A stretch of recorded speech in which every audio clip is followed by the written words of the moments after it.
നിലവിൽ സ്കൂൾ ടീച്ചേഴ്സിൻ്റെ സമരം 17 ദിവസം നീണ്ടുനിന്നതിന് ശേഷമാണ് ഞങ്ങളെ സർക്കാർ എന്ത് ചെയ്യുന്നത് ഒരു ചർച്ചയ്ക്ക് വേണ്ടി വിളിക്കുന്നത്.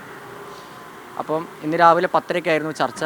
ഞങ്ങളെ കാര്യങ്ങളൊക്കെ മന്ത്രിയോട് വിശദമായിട്ട് തന്നെ പറഞ്ഞു.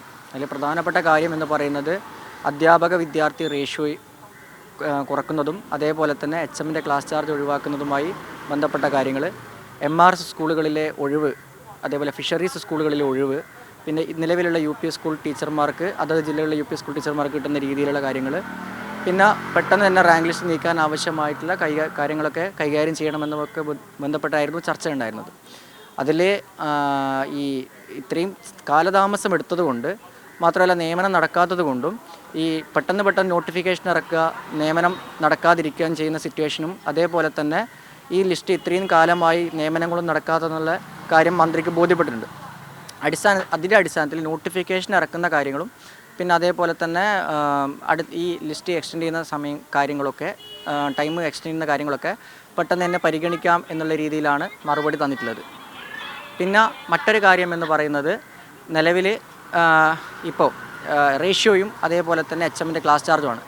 ആ കാര്യങ്ങളെക്കുറിച്ചിട്ട് കൃത്യമായിട്ട് സർക്കാരിന് പഠിക്കേണ്ടതുണ്ട്. അത് പഠിക്കാൻ ഒരു 45 ദിവസം സർക്കാരിന് ആവശ്യമാണ് എന്നുള്ള കാര്യവും സർക്കാർ ആവശ്യപ്പെട്ടിട്ടുണ്ട്. അത് പ്രകാരം ഈ 45 ദിവസത്തേക്ക് ഞങ്ങൾ താൽക്കാലികമായിട്ട് സമരം നിർത്തിവെക്കുകയാണ്.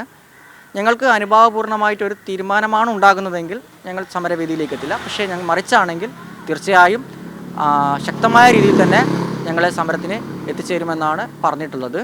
പിന്നെ MRS സ്കൂളിൻ്റെ കാര്യവുമായി ബന്ധപ്പെട്ട് അതേപോലെ ഫിഷറീസ് സ്കൂളിലെ നിയമനവുമായി ബന്ധപ്പെട്ട് ഉടനടി അത് പരിശോധിച്ച് DG പിന്നെ അതിൻ്റെ ഒരു റിപ്പോർട്ട് സമർപ്പിക്കുകയും പെട്ടെന്ന് തന്നെ ആക്ഷൻ എടുക്കാനും വേണ്ടിയിട്ട് മന്ത്രി പറഞ്ഞിട്ടുണ്ട്. നിലവിലെ ചർച്ചയിൽ ഇതൊക്കെയാണ് കാര്യമായിട്ട് വന്നിട്ടുള്ളത്.